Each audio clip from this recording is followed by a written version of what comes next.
Welcome to another episode Out of the Blank podcast. I'm here with Mr. James. Hello.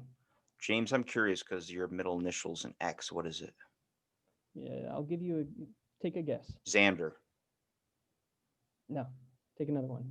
Two out. You get three tries. Xavier.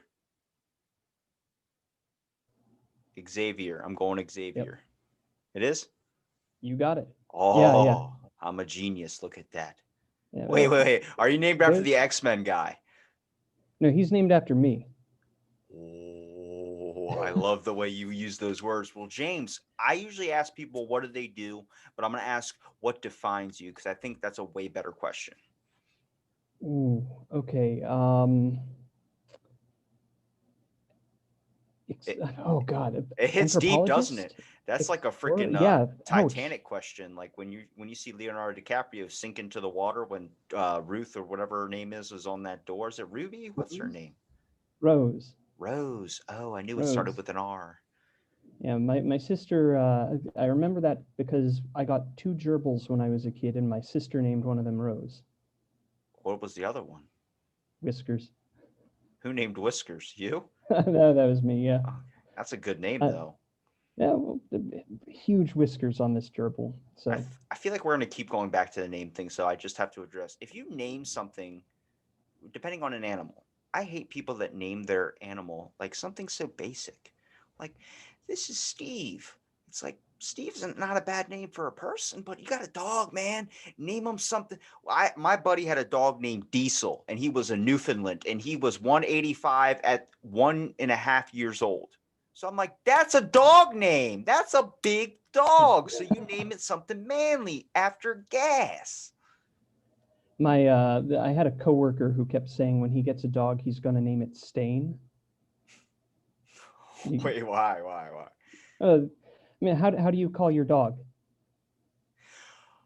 Okay, this is funny because my housekeeper, when I used to work at a hotel, her name's Dawn. She's a professional women's champion arm wrestler, which was fucking nuts to me.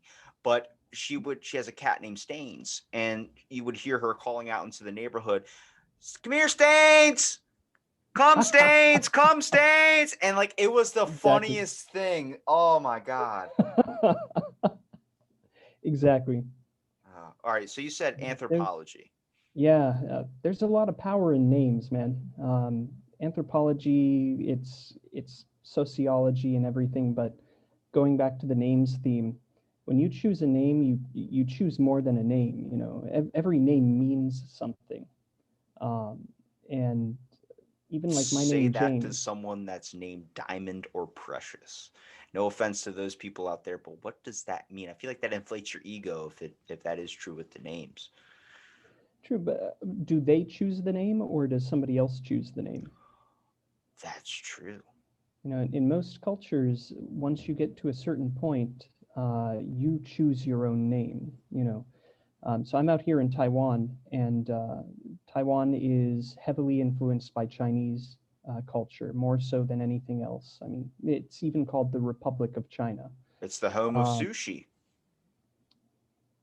I'm not sure about that, but it's the A home lot of of people don't think it, but it's not Japan. It's actually Taiwan is the home of the sushi roll.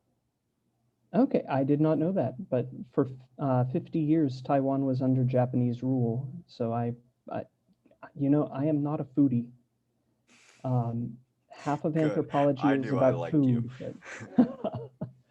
So I'm going to talk in hashtags now. I'm not a hashtag foodie.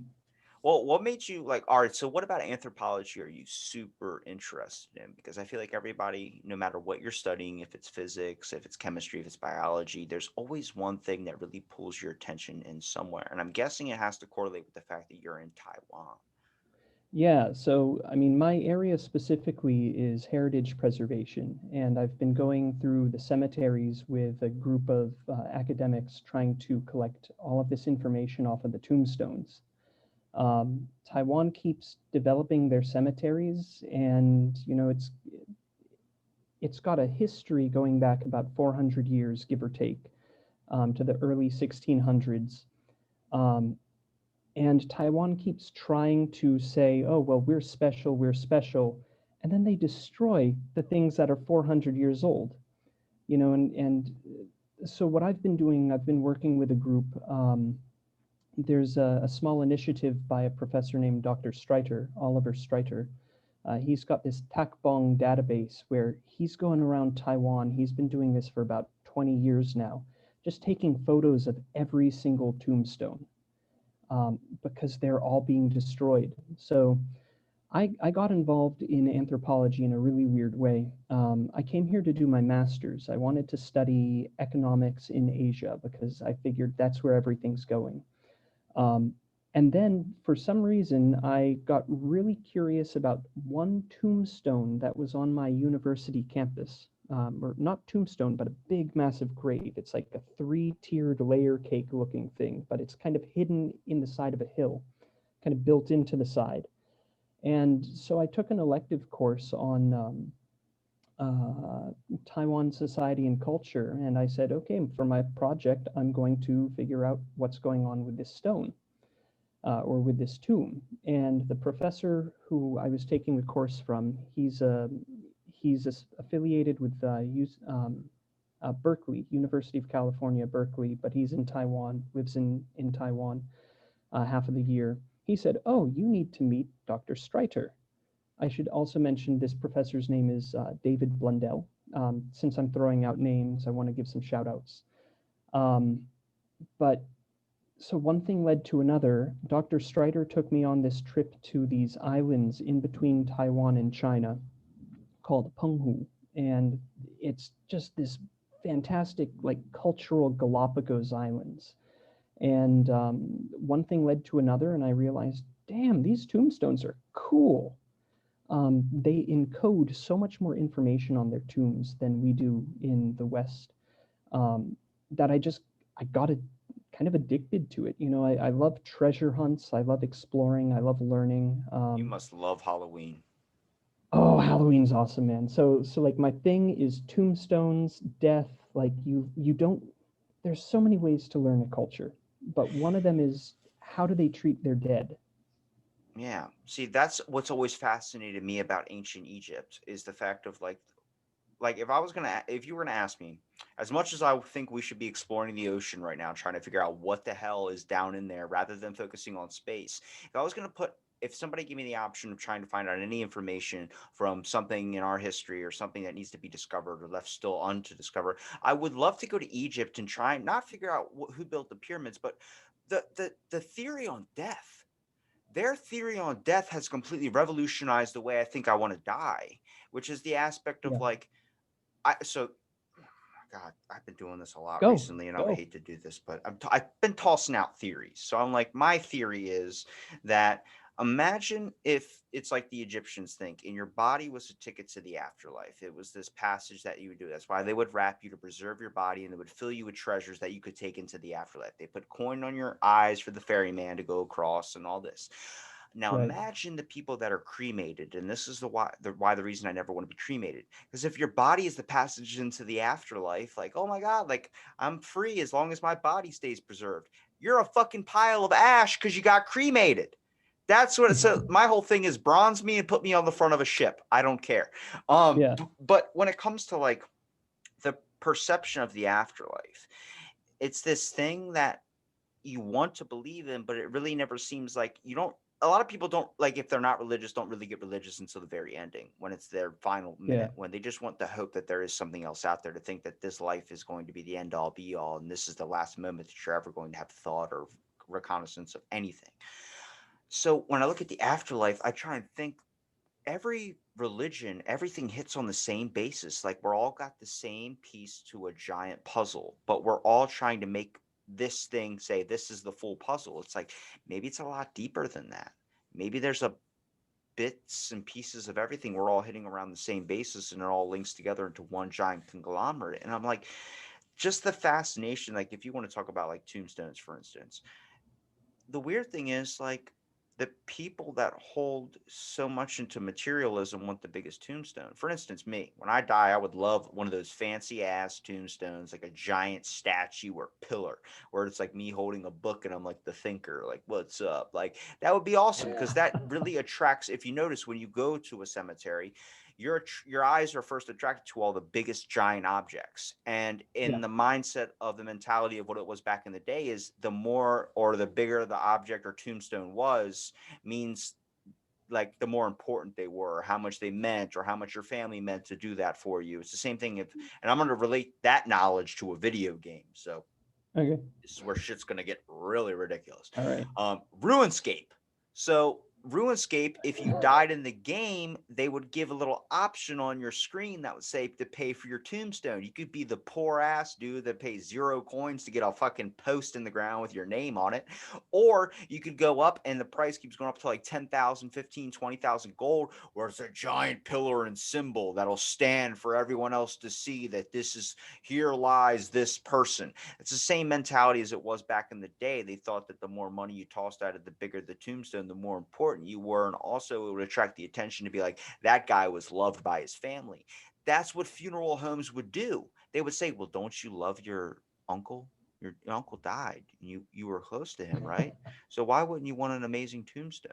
It really brings in the perspective of the movie The Big Lebowski when they put his ashes in a fucking coffee can, like $10,000 for an urn, and he Right. doesn't even care. Yeah, that's what I'm saying. It's like, it's crazy to see how our perspectives and where that even stems from. Like, all that interest came to my head from those things I'd experienced that might be considered dumb examples, but they got me to the conclusion of like, wait a minute, we're really holding worth in something, and it's a really weird thing. Tombstones, it's nice Yeah. to know where somebody is buried, but the matter of love doesn't correlate to the matter of how much you spend into their tombstone. Yeah.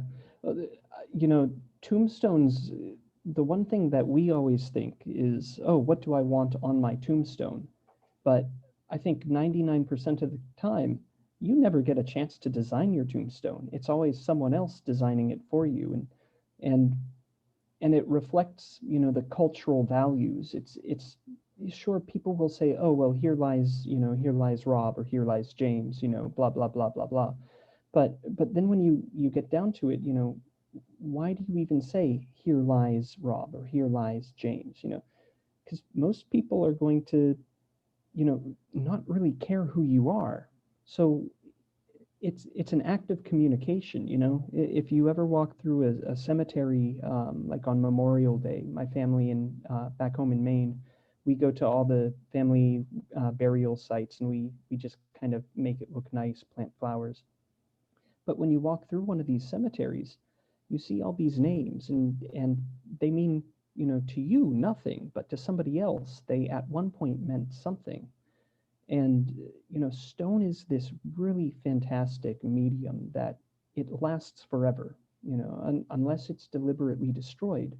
This is a record that it's at the grassroots of every society. And so why do you put a name on, in the West, we put like the person's name who's buried. But in Taiwan, this is a Chinese cultural thing. They'll put the family name. And like if it's your dad and your dad's name is Lee, they'll call him Lord Lee.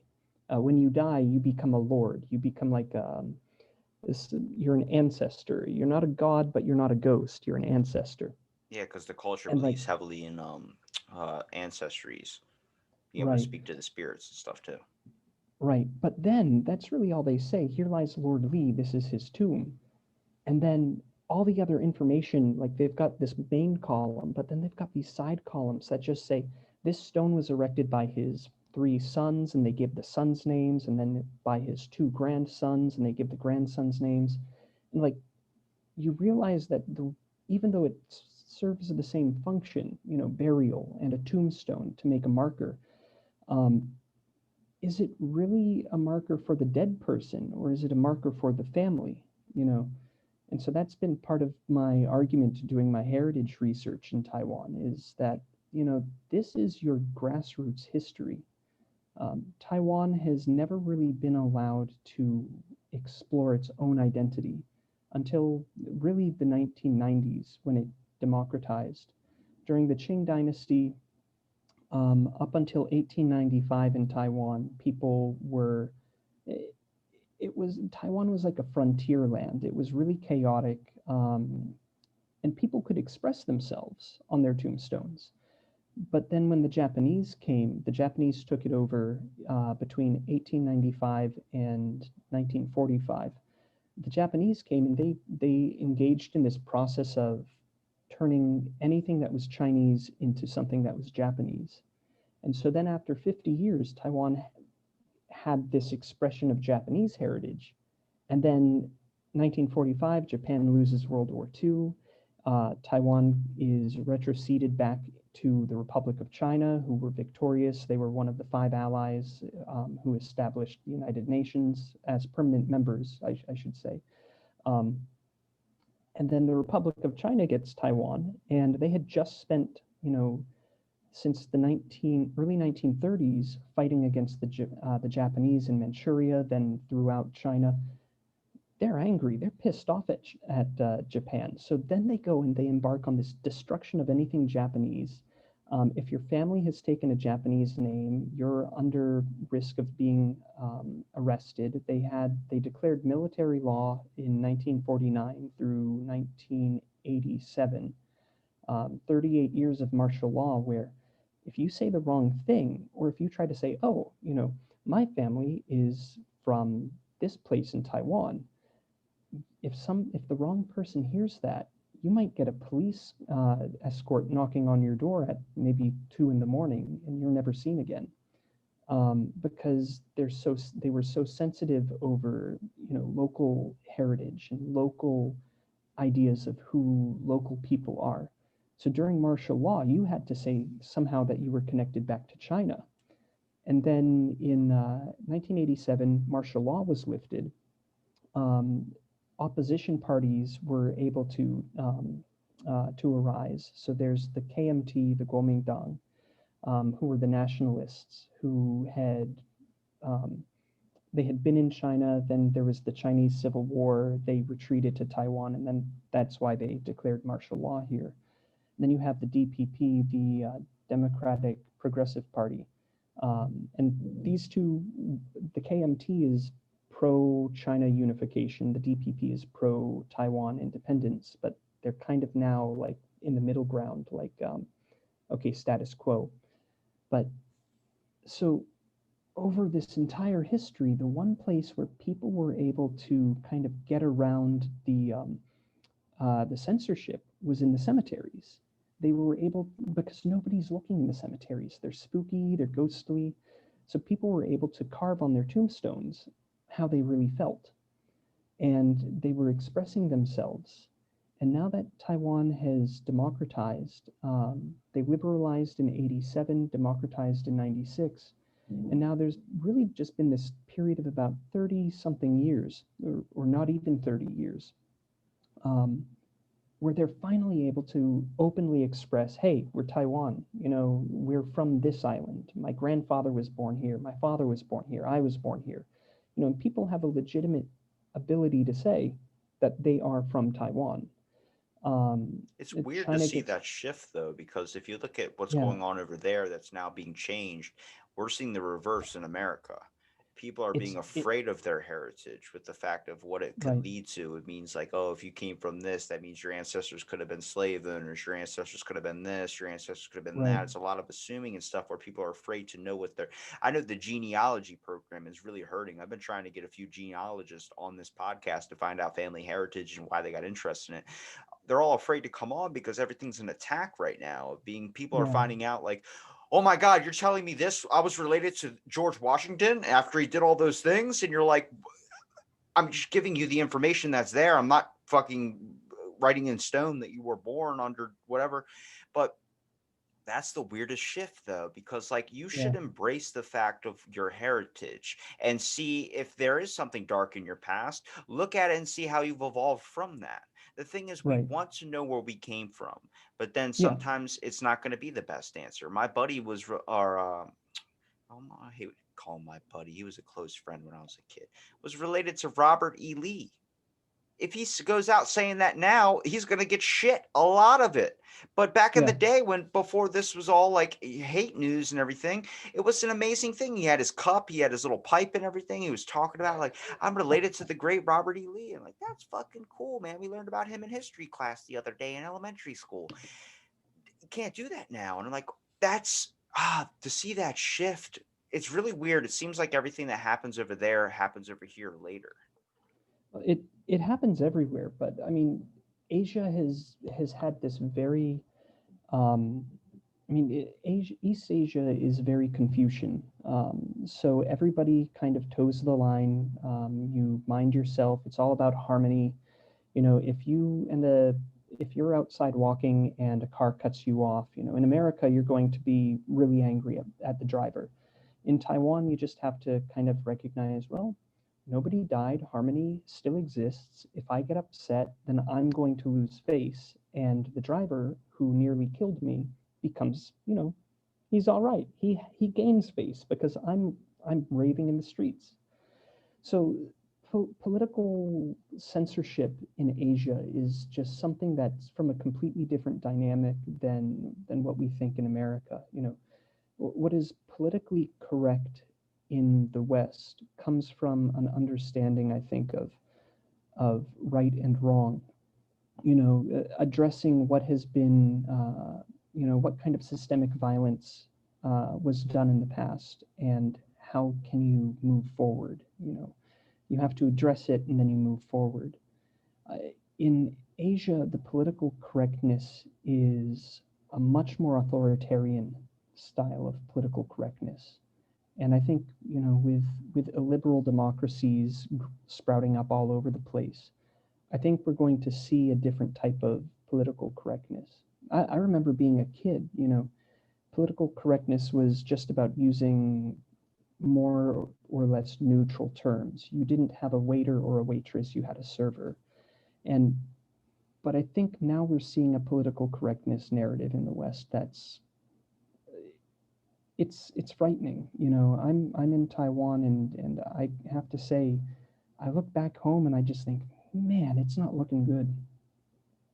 I mean, But the best thing about moving out there probably it'd be a huge culture shock for you if you came back. I just think it's the yeah, factor of the limelight. We're so highlighted right now that we're trying our best to be like, hey guys, remember when China was doing this? Remember when they were doing this? And then we were all talking about this. Let's go back to that. But then once the light starts coming off of us, we immediately want it back. Like, oh, wait, I love the attention. I love this. But I'm like, it's not good attention. Where yeah, everyone's wondering what the fuck is happening over here. And it's like, it brings down to a point of I think a lot of our culture has been shifted. I think there's many influences now. The fact of with even our immigration policy, I'm not saying I'm pro immigration. If you come over here and you want a better life, go ahead. A lot of my friends are from different cultures and stuff, but it's that shift in diversity that that we're we boast about is that it's really throwing a shift in our country because now we don't know how to interact because people are coming from different cultures, people are coming from different heritages where it might be offensive in one thing, it might be passive in another. And it's this whole thing of like, and with social media too, that miscommunication that comes with social media through a text rather than having a face-to-face interaction is going to throw the whole shift off of where we're never going to be able to sense the vibe or the have a really flowing conversation with people with the fact of how isolated we become. And we have so many more people that are moving over here every single day. We're jam-packed like cans of tuna. And it's like you look at that, we need to start learning from each other. I'm so fucking jealous. If like little background on me, both my parents worked two jobs, so constantly at home by myself, as a kid, just playing video games, doing all this type of stuff. I am so jealous when I come across like my buddy who's Hispanic and his family are all sitting together and he's like, man, you get your own room. I'm like, I do, but you should be so fucking happy to be having family dinners. There's this shift where it's like we gotta pick up some of the positive stuff. It shouldn't be, you shouldn't have to have 10 people in one room, but I shouldn't be eating dinner by myself. There's things yeah, that we need to be picking up from each other that we should all be at this level playing field where we all have our space, but at the same time, there's that family aspect of things too. And that's what always fascinated me about me of traveling to other places. Not only their thoughts on family and culture and heritage and traditional styles of stuff too, but also the respect that a lot of things come to. Because a lot of people, when nowadays when somebody dies, it's just like, okay, here's a lot of money to make a gravestone and then move on. And it's like, hang on a second, learn about them, figure out the history. Like my great grandfather, I found out he did NASCAR before it was NASCAR, when it was on a dirt track. I was like, So he was a bootlegger?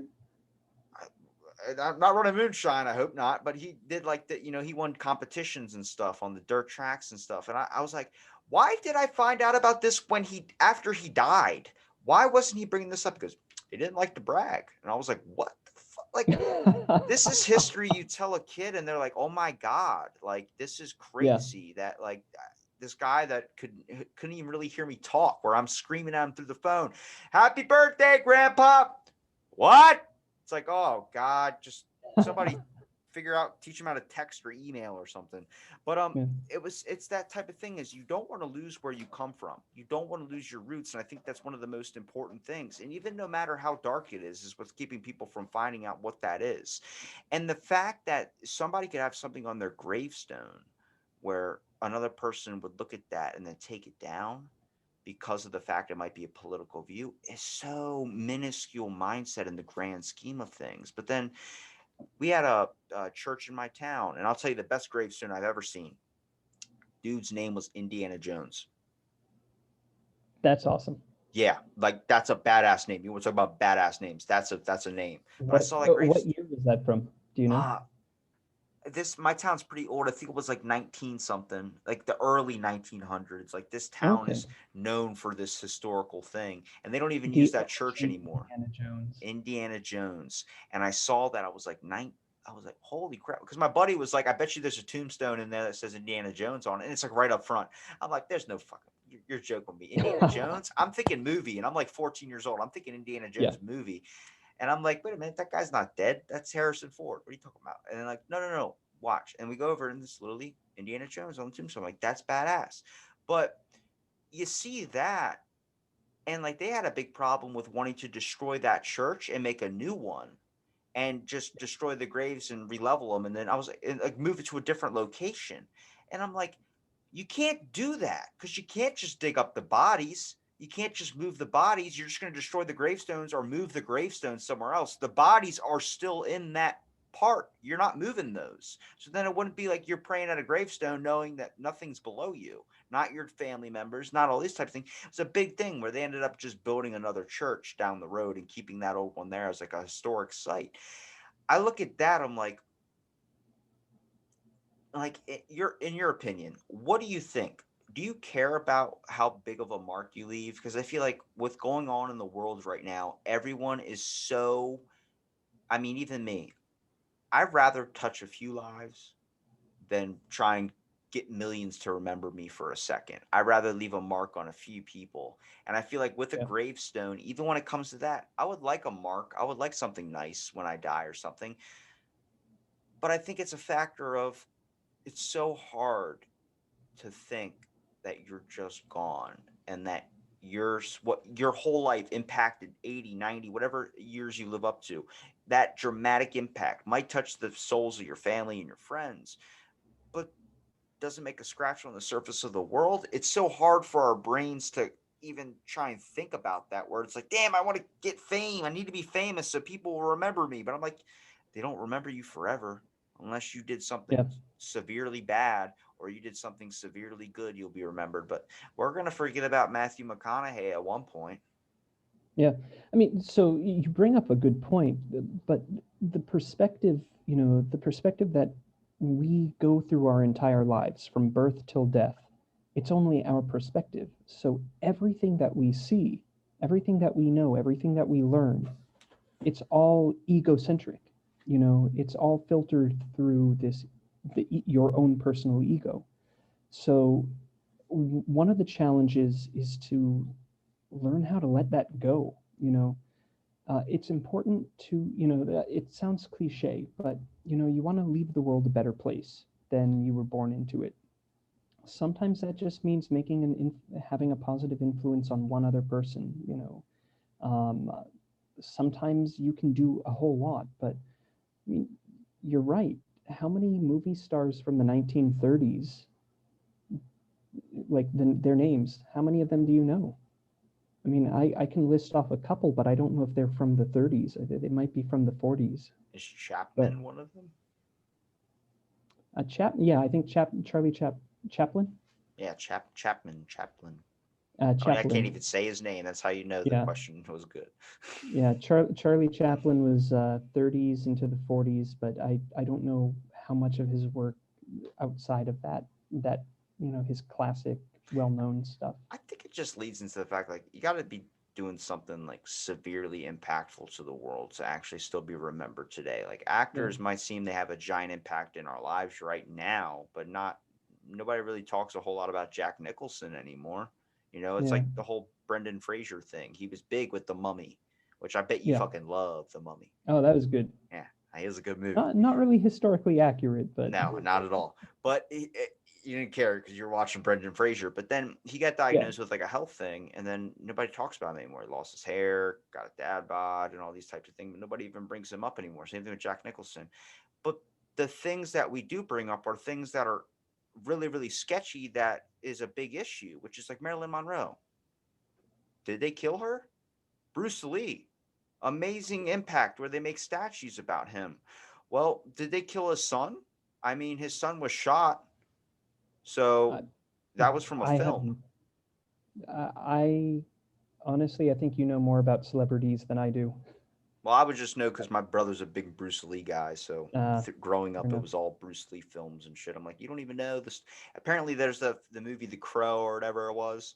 The guy thought it would be cool to use like a prop gun or a gun or something, and they would just put like nothing in it. Well, he had like a chamber round or a prop round or something in it, and it fired. And during this giant shootout scene, you can see it. He actually gets hit with a bullet and it's like a No, piece of a fragmented bullet. It's Bruce Lee's kid, and he died in the hospital later that day. I had no idea about that. But even if you look at like Bruce Lee, he went into they say it's what was it? Cardiac arrest was the first doctor's report or something. He had like Right. something. Well, if you look at the actual autopsy of his body, he looks like he was the shit was beat out of him. Like I mean, Really? black eye, all this. Like his face was like somebody took their fist and just started whopping him in the face and shit. And as I was listening to a podcast, the dude was talking about it, and he goes, "The weirdest thing is they think it's the triads." Because the like I think it was a couple days before one of the main triad leaders' girlfriend was seen with Bruce Lee and they entered their home together and they think that Bruce Lee was hooking up with the triad's main leader's girl. So that's why they beat the crap out of him. And the doctor who did the autopsy, the original autopsy, died like a month later, like was hit by a fucking train or something like stupid, ridiculous like that. Where it's like, hang on a second, how do you slip off the metro and just land in front of a giant train? Like that's you got to be pushed into that one. But Yeah. even in the court case, if you watch the court case, it's the weirdest thing because his sister or whatever, Bruce Lee's sister, just like you, there's a lot of evidence that says Bruce Lee was murdered. Are you sure you want to settle right now? Are you sure you want to settle and not find out if he was murdered by these people? You could send these people to jail. No, I'm good.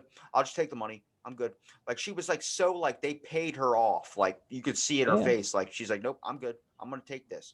And they end up doing another autopsy report, finding out like you get to see the pictures of him. It's like, dude, this dude was wrecked. And then they think he killed his son too, just as a spite thing, because that's a big thing with Asian culture as well as to end the bloodline. You know, that's the whole. It's the whole family thing. So I was like, what? That's shit that lasts. That's shit that'll always be talked about, never be forgotten. It's because we don't have a conclusion on it. Same reason JFK. Nobody has a conclusion on it. So it's going to keep on going. That's the only way you get remembered is when the full facts or the full information doesn't come out. It doesn't really matter upon the gravestone. Yeah. It's it I don't know. That's just my thoughts on a few things. I went off I ranting mean, there. yeah, no. Like, so you're telling me things that I never really knew. I knew that Bruce Lee died young, relatively healthy, but like it was kind of he had gotten done. No, you know what? I'm getting everything confused from when I was in high school. I, I was a high school idiot and had no idea, because I had heard it like he had died after he had shot a scene, and then I learned something else later. So when I was a kid, like the I high don't school think that was rumors, Bruce Lee. I think because I got that confused too. I think that was his son that got shot. yeah, I think that makes he that had a makes sense. brain aneurysm, and That's what I think it wasn't a cardiac arrest. It was a brain aneurysm, which was the autopsy report. And they said it was because he had back pain or something. He had a spinal issue where he would chew THC or chew pot or whatever it was because it would help with the anti-inflammatory into his back. People always talked about that. Like he did psychedelics. Right. Um, but then they think that that might have caused like a brain aneurysm in his head, like couldn't get blood to from his whatever the spine issue. And then they end up doing like a second autopsy report, and the shit was beat out of him. Like it's not very good to look at. I mean, you can Google it if you want, but you start I'll reading take your that word stuff. for it. But like the It, doctor died that did the original autopsy. It's like, all right, that shit that's going to be talked about for a while because we're not getting a yeah, full conclusion of things. that, People that's want to know the that's one of answer. those. That's a silence everybody kind of thing. If there's really a conspiracy, that's definitely somebody silencing everybody who knows. But um, there are also some instances where just a weird set of circumstances, everything happens to go wrong for, like, I mean, they call it like a system failure, or not system failure, but it's like a structural failure where everything has to line up perfectly for like a big disaster to happen. And I wonder how many of these conspiracies, you know, I love a good conspiracy. Um, I could but I toss a have few to out want. for you. I know Epstein didn't kill himself. I'm not even happy with the new ones. I'm not even interested in those. The No, the no, one the one I'm you like super the classic. interested into is the freaking I've been listening to, and I actually been talking about it a lot recently. But Abraham Lincoln. So Oh, he went to the giant oil companies asking for a bailout of some money for some financial help during the war times when we were basically getting silver from people's houses and using them as bullets and stuff, using them as ammunition while we melted it down. The oil companies said, "Okay, but you got to do this." He said, "No, I'm not doing that. I'm not." Whatever they suggested, he said, "I'm not doing it." They wanted like something that he was gonna have to pay off them in like the long run or something. And he started printing his own money, and that's why our paper is green. That's why they call them greenbacks, because Abraham Lincoln had printed our own money. Then huh. like 2 weeks later, he got fucking shot by an actor, and you're telling me there's not some like grand dark thing that was like, "Hey, I need you to go shoot." He had no affiliation with fucking Abraham Lincoln. That's the weird part. I never heard that one, but I did hear the one where when they finally, they say that they caught John Wilkes Booth in a like a barn or a warehouse somewhere in, I think, Virginia, um, and the federal troops, they torched the barn down to try to get him to come out. He didn't come out, so then the doctor has to do an autopsy, and apparently under pressure said, "This is John Wilkes Booth. However, nothing on this body resembles John Wilkes Booth," something like that. Like, That and leads into the whole factor that they paid him to do that shit. They like, right, and we're gonna so get you they off. right, like they needed to have like a scapegoat, so they killed the scapegoat, and then like 20 years later, somebody in California says, "Oh yeah, I'm John Wilkes Booth," that kind of thing, Dude, let me tell and you, not even I think 2 weeks after that, his John Wilkes Booth's brother had saved his son from getting hit by a car. That yeah, sounds really fucking like, oh, what a coincidence. Cars back then moved at like maybe 8 miles an hour. So you literally have to be aiming for somebody. Like the whole term jaywalker comes from, it's a slang term meaning like you're an idiot, because if you got hit by a car back then, you had to be standing in the middle of the road for like an hour while this car just comes at you. Like it was nothing that, that's what they would say. It was like, oh, he was a jaywalker. It was offensive. But you like what that what's voice? what's the J stand for? Yeah, that's a It's it's a good supposed to be like old timey. like it's supposed to be like idiot, like dumbass. Like that's the whole Okay, term of what it meant back then. But yeah, that I'm like, I look at that, I'm like, all right, there's some stuff. I'm just entertaining the idea. I don't full on 100% believe, and I always entertain the conspiracy thing because I think it's more fun to believe. It's the same thing with like cryptids and stuff. It's more fun to yeah, fucking yeah. believe. But then people look at like, it's crazy what goes on with China, or Korea. They have one television channel and it's all Kim Jong Il riding a horse, or even Unit 731. the Yeah, the giant thing that you probably know about with Japan that were worse than the Nazis, that people are like, oh my God. I'm like, dude, that happens here too. yeah, Like the live it's surgeries and oh God. or experimentations.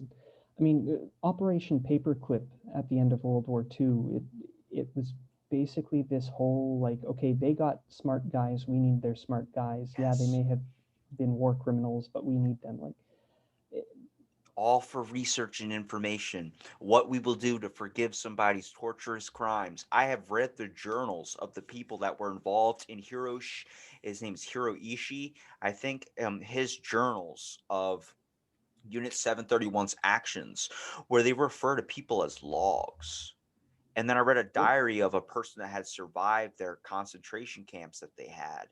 And he talked about that they would have people's heads in jars just sitting around in the camp, where you would see it while you're working and it would force you to work even more because you didn't want to end up like that person. And I'm just like, bro, like, damn, you think that's bad? We've probably done the same shit, but it hasn't came out here because we're better at keeping it locked down. But that's the thing where I mentioned the spotlight. We like the spotlight to be on other people at times, but right now yeah. it's on us and we don't know how to react. We're getting caught with our pants down. Eh, I hate to say it, but it might be a good thing. You know, if anything, the past, really since 9/11, um, the past 20, nearly 20 years have just been, they've been weird. It's been a They've been really fog. weird. It's been a Yeah. fog.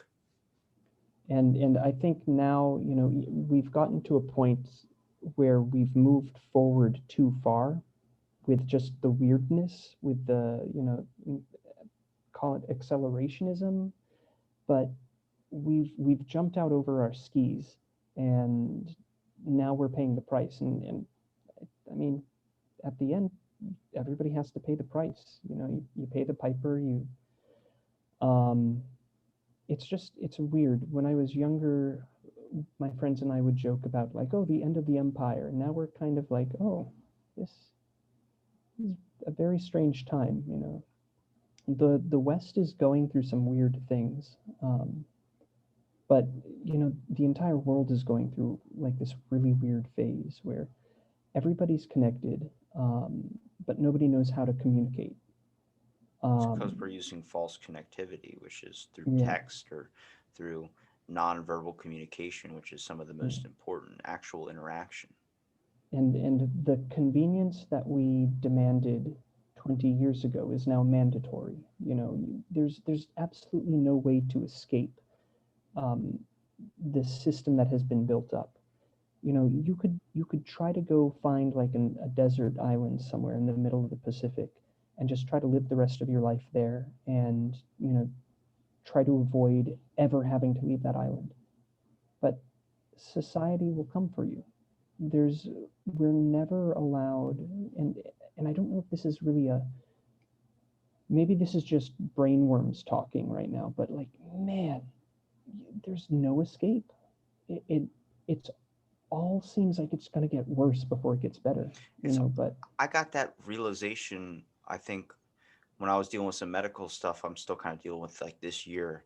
Um, I had gotten back, went to the doctors like in December, first time in like a long freaking time because we just don't have health insurance. You break that shit, you got to deal with it. Um, yep, so I went to the doctor and he's like, "You haven't been here since like 2005." I'm like, "Yeah." He goes, "I need to update your medical record." I'm like, "Wow, that's the last log you guys had of me."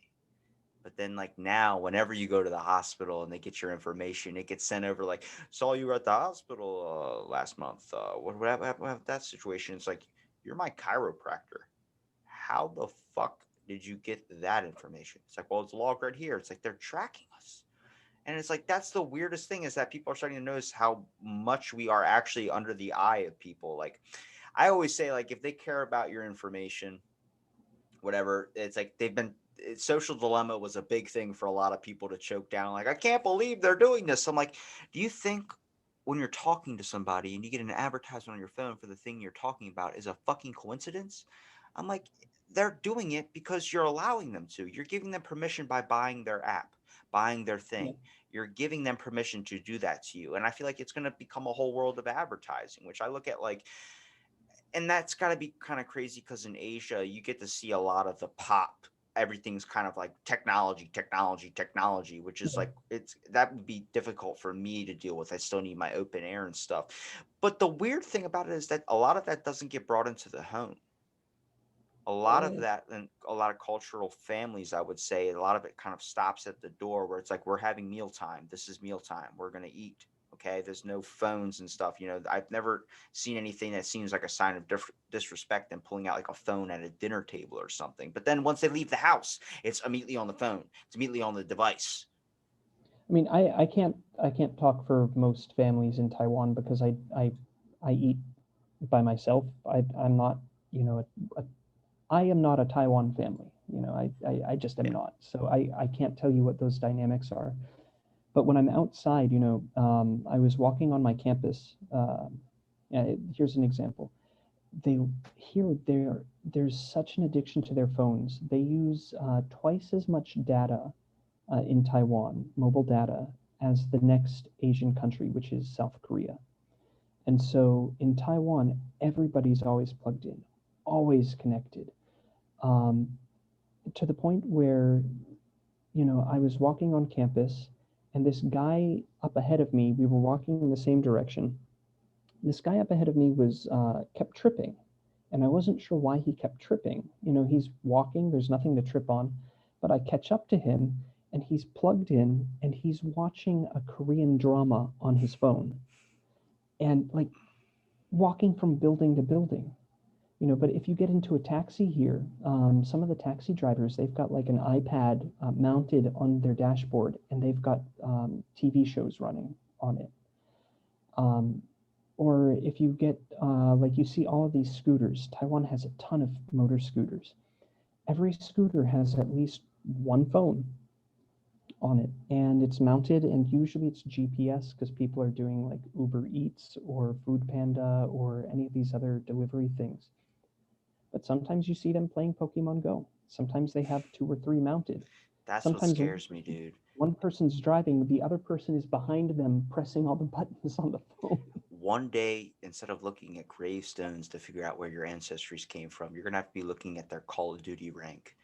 Picture that shit. This motherfucker was a 10th prestige, and this is how you know your grandfather. That's what scares me, is because I had heard a study about New York cab drivers where there's a part of their brain that sees like directions like a GPS does and knows streets and everything that is so much bigger than a lot of normal people's, like that one part of their brain.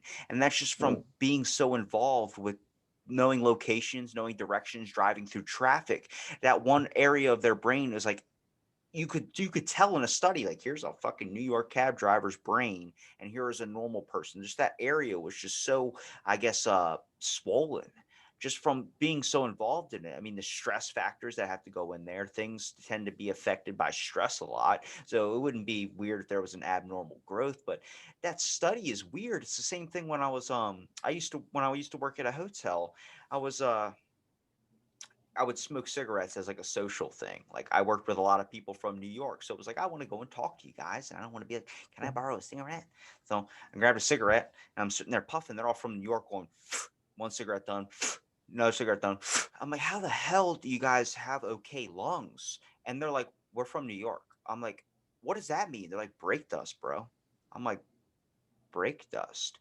And Oh the yeah. people that are in New York, from the amount of cars that are there, the brake dust particles, literally, you can tell in a study that they stain their lungs like cigar smoke. Like, not, well, not cigar smoke, cigarette smoke. It's Right. literally like if you smoked like 50 packs a day, even if you're a non-smoker living in New York, your lungs are coated with black tar from just brake dust particles constantly going in here. Maybe that's the benefit of the mask right now. You're not breathing in brake dust. But it's Yeah. the same thing. A lot of people that have lived in New York most of their lives and they get out of it, they have very hard hearing. And that's just because of the fact of, like, they need to put headphones in just to walk around. So you're not listening to fuck you, like all the car horns going off. And it's like, ooh, what is the world coming to, James? It's late stage capitalism, my man. Like I got a message on I think it was Instagram about a week ago that said now there's cross app connectivity for your Facebook is hooked on data. that shit now. Yeah, and now so like this is a good example of where we're at, where now capital is unable to expand any further because everything is collapsing.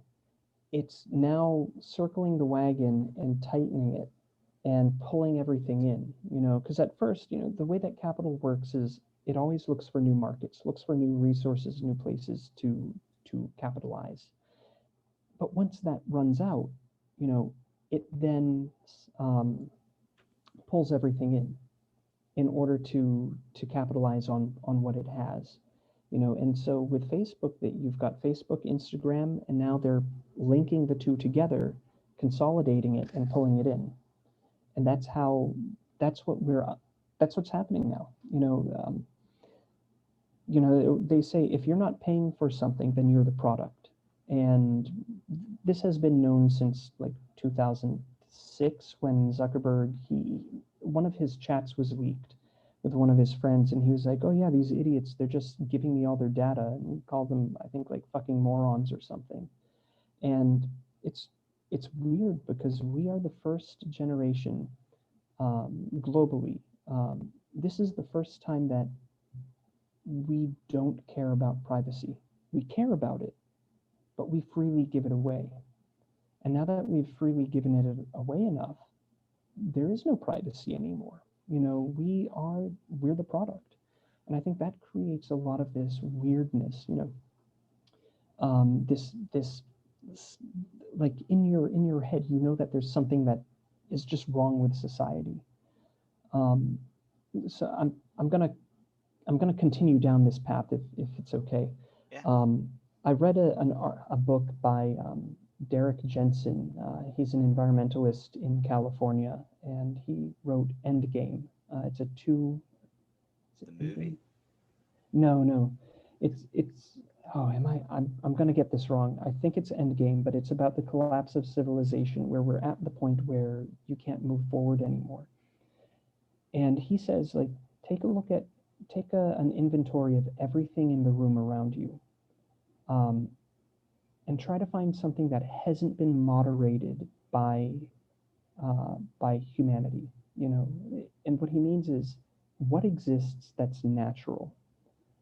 And really, there's nothing. Absolutely nothing in this room around me is can be found in nature.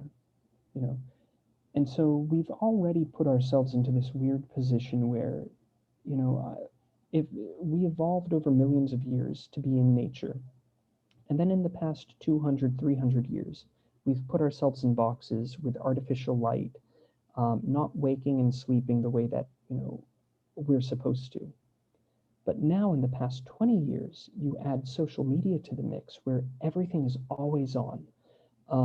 You can't escape. If you try to escape from being connected, it'll find you, or you will have a breakdown because you need that connection. It's designed to be addictive.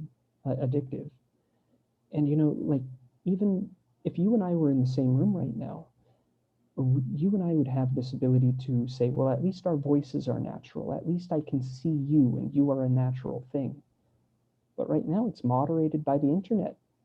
My voice is not actually my voice, and your voice is not your voice, because it's moderated. And it's one of these things that we've kind of sleptwalked into this, and now here we are, and we're recognizing that there are problems. It's But a I want to person you invited into your home and then you realize you don't actually like them or want them there. exactly. But now it's their home. They somehow managed to own the home, and I feel like, to bring this all back to talking about writing information on stone. The good news about all of this digital data that has been collected on all of us is that, in theory, it only takes a solar flare, a well-aimed solar flare, to hit the Earth to take out the entire electrical grid. When that happens, nobody can access your data. It might still be there on, as ones and zeros on a chip in a drive somewhere in the basement of a facility, but nobody can access it. if everything has been fried. And that's why I think that, this time in history, everything that we look at, like let's fast forward 1,000 years, 2,000 years. Even though this is a period where we have the most access to data, it's all temporary, you know, because it's nothing is in stone anymore. You try to like put out or put together all of this information. It's not even on paper. It's all digital. Well, look at the example of when Facebook went down this time last year. It was a huge thing. People were like, "What the fuck is going on?" Like it was a huge thing on the news. Facebook was down, Yeah, Instagram was down, Messenger was down, Twitter was down. People didn't know what to do. I'm like, that's a small test. Like that's a yeah, small test of things. People were upset they couldn't post. People are upset that they couldn't let everyone know that they're doing this at this moment or it doesn't happen. It's a thing, and it's like, oh my god, we're hooked in. We bought the right, product, we invited it in. That's the hardest thing for me to do was like be able to like I remember I broke my phone for 3 days and I realized every morning oh, I was waking up checking for my phone and it was like I need yeah, and the reason so it's actually a funny story. I broke my phone the day before Thanksgiving right in the morning. I had like it just shit on me. It wasn't turning on. It wasn't doing anything. I spent all night trying to get the passcode over it, and I thought maybe if I leave it charging, I'd wake up and it'd be okay. So I went to store Thanksgiving Eve. They're closing early. Spent all day, and they were like, "You're gonna have to probably come back in and pick it up." I'm like, "Okay." They were supposed to call me. They never did. Went the next day on Thanksgiving to go pick up my phone. They're closed. That's 2 days. Every yeah, morning I was checking for my fucking phone, wondering, I feel so disconnected. What happens if someone died? All these types of things I can't post. My mind was going crazy. This was a few years yeah, ago. And the next day, at the day after Thanksgiving, I came in. Where's my phone? I sat there all day while they had to reprogram and transfer all my stuff over to the new phone. I get home, they didn't activate it. So then I had to drive all the way back that same oh, day to go make them activate it. It was this long haul, all for my phone. I'm like, I look at it now and I'm like, it put me through so much hell, but I was willing to do anything for it. And I look at it like I just need to back off of it. And I yeah. do that now. I barely am on my phone a lot of the times. If anything, I'm getting a message from somebody asking about, well, except with the podcast, but that's the only thing that keeps me looped in. That and Dragon Yeah. City, those consume my time. It's, I just feel, in the historical record, you move forward a couple thousand years, you're going to look at this period and there's going to be no data because it's all going to have been somehow erased by like a solar flare or a magnetic disruption or something. And all of our knowledge, it's like the Library of Alexandria. There's Oh, so much knowledge that was lost. yeah. And because it was only kept in a format that was localized and um, destructible, easily destructible, it was all lost. There are That's why in things. 2017 the Vatican Archives started transferring over all their books of scanning it over and putting it into a file format.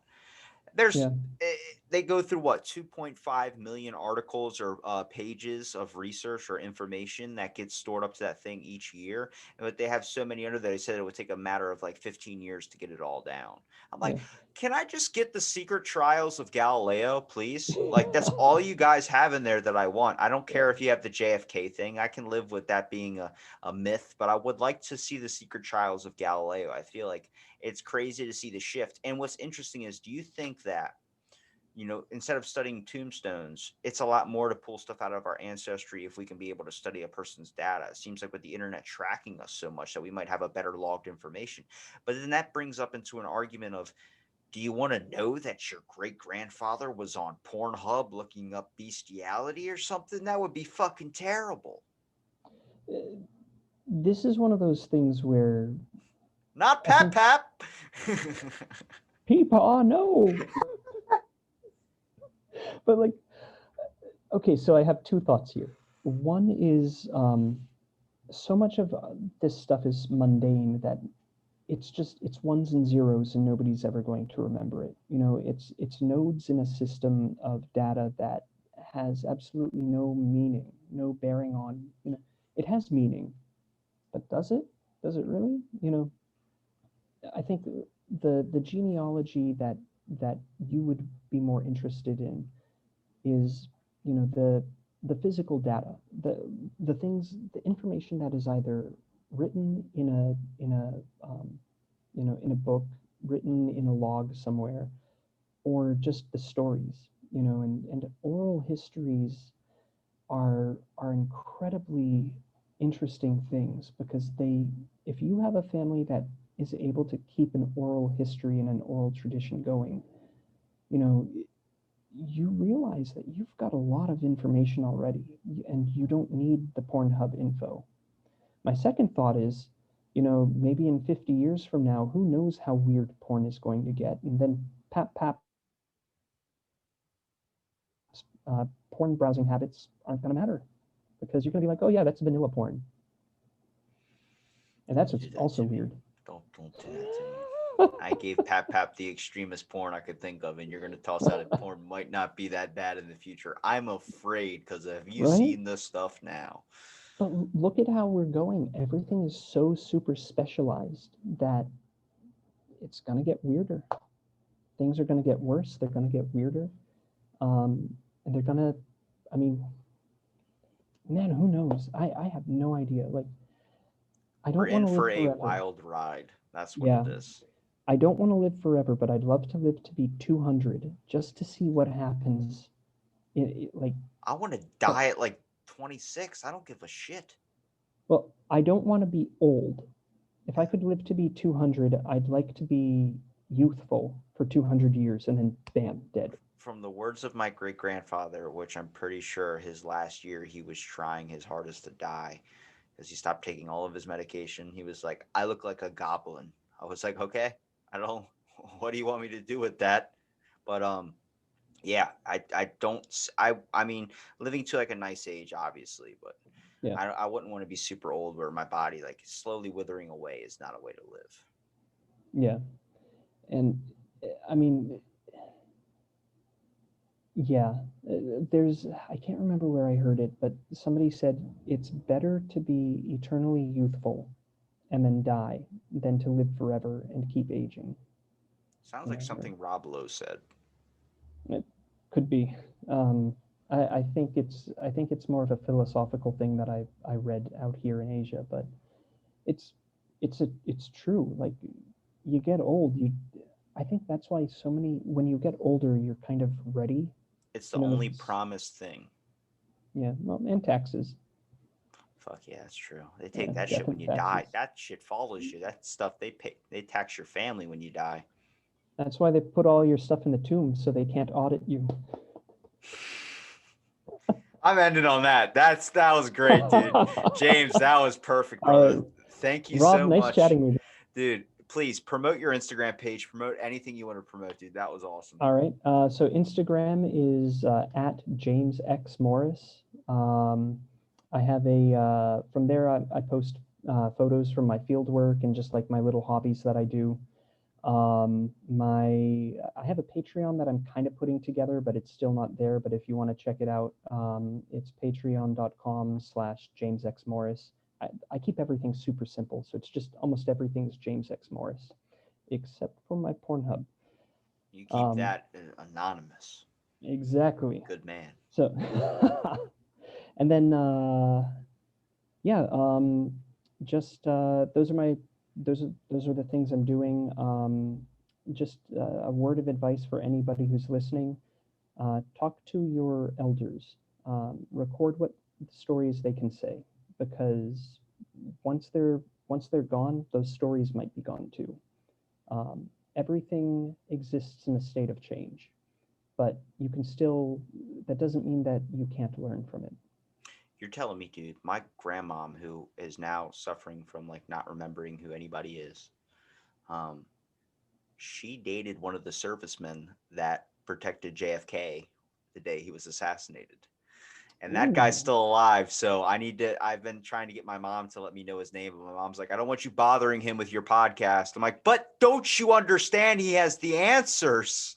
But yeah, he, she doesn't even know what a podcast is. But I've heard some stories where I'm like, can you let me record this shit? yeah.